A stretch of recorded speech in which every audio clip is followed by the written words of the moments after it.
Hi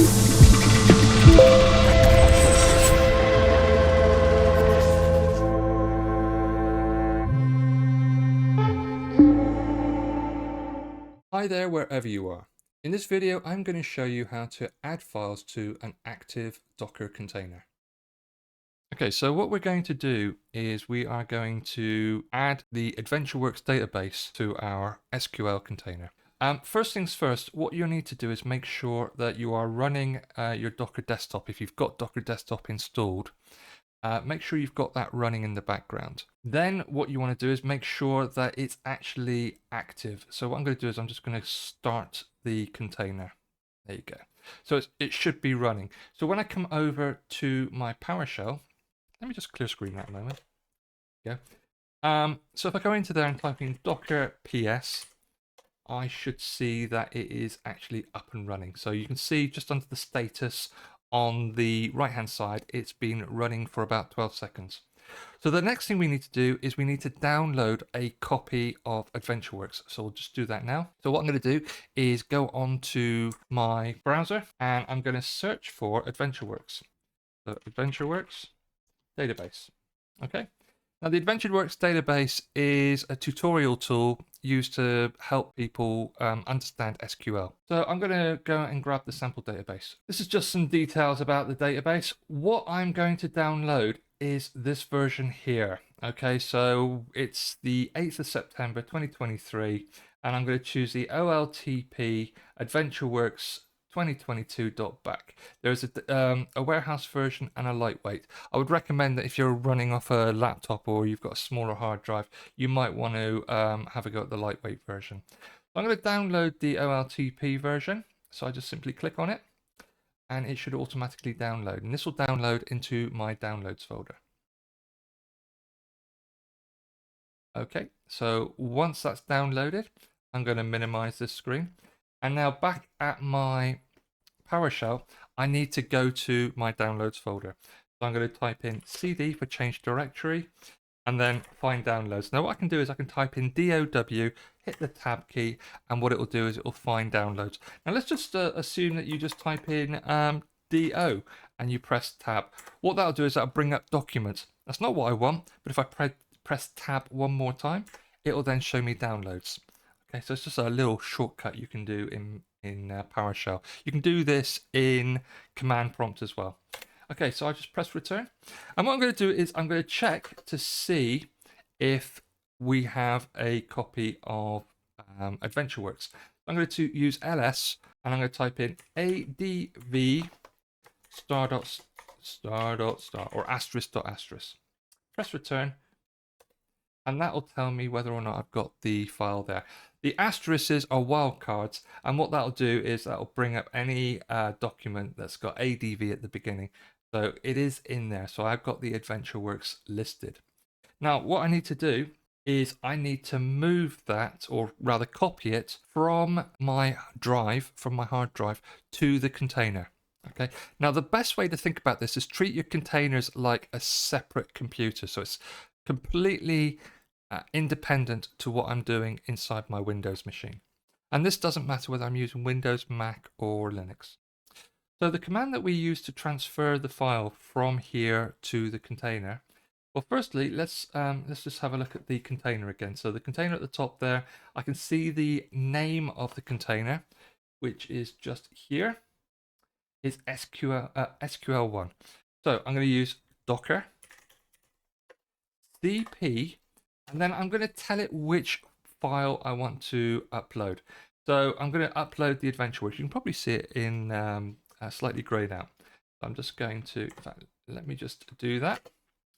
So that's AdventureWorks 2022.bak.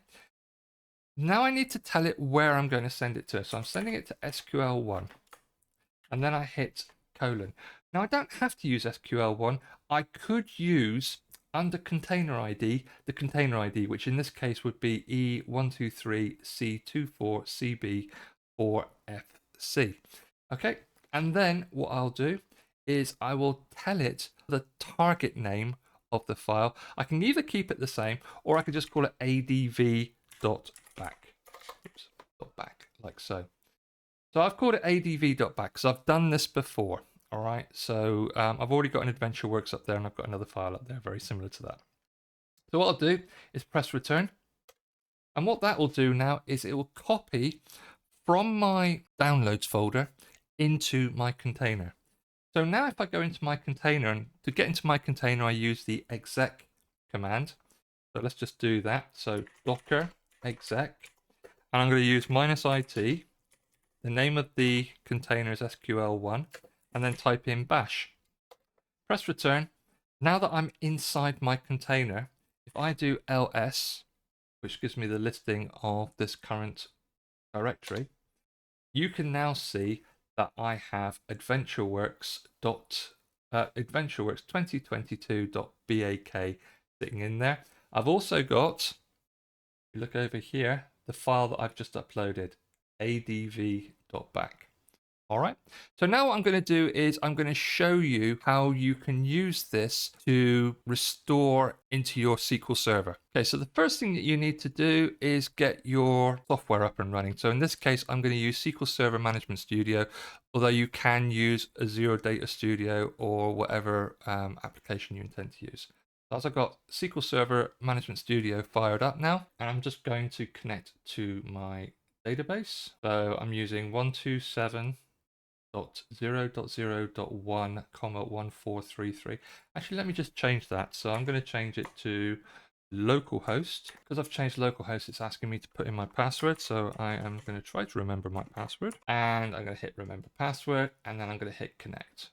Remember, the password is the password that you used when you created the container in the first instance. Okay, so you would have used the SA password command. Right. So now if I go into my databases, I can see I've got a couple of databases I've created before. I've got Publishing House, which is what we did yesterday, and I've also got TestDB.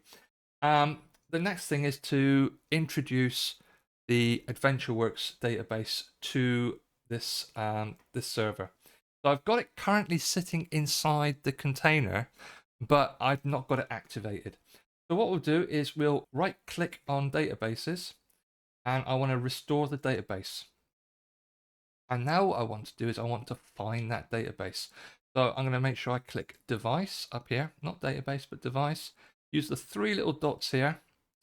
I'm going to, it is a file that I'm using. You can drop this down if you've got a URL or an S3 URL. I'm using a file, so I'm going to add that. I'm going to go and locate the AdventureWorks backup that I just uploaded. I know it's in my root directory. Your root directory is signified by this / just up here, so I'm going to use that. It's the first folder within the group. And you'll see that I've got ADV, I've got AdventureBack, and I've also got AdventureWorks.